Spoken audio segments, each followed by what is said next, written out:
You've installed code blocks. Great. Now it's time to do something exciting.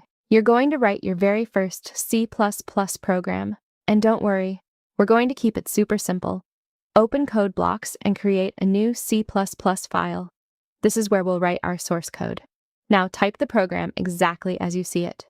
First, type #include, open angle bracket, iostream, close angle bracket. Then type, using namespace, std, leave a blank line. Next, type int main, open and close parentheses. Then open a curly bracket.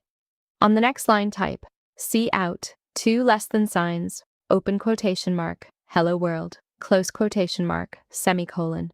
Finally, type return 0, semicolon. Then close the curly bracket. Your complete program should look like this. #include, open angle bracket, iostream, close angle bracket. Using namespace, std.int, main, open and close parentheses.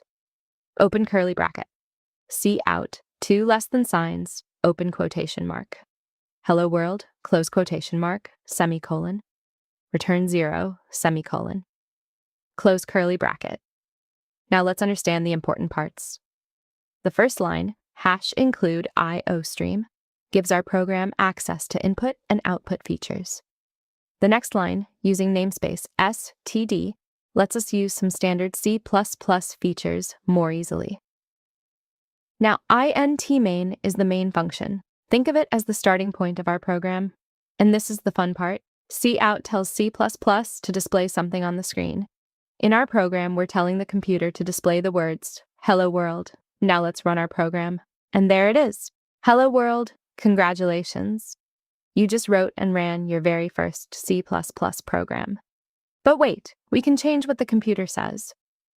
Let's replace hello world with our own message. Change the line to cout, two less than signs, open quotation mark. Hello, the Nash code, close quotation mark, semicolon. Now let's run the program again. And now the computer says, hello, the Nash code. Pretty cool, right? So today, you learned the basic process of creating a C++ program. We write our source code, we run the program, and we see the output. And that's your very first C++ program. In the next lesson, we'll start understanding what all those lines of code actually mean. See you there. Thanks for watching. You can watch our latest uploads. Want more of us? Don't forget to like and subscribe.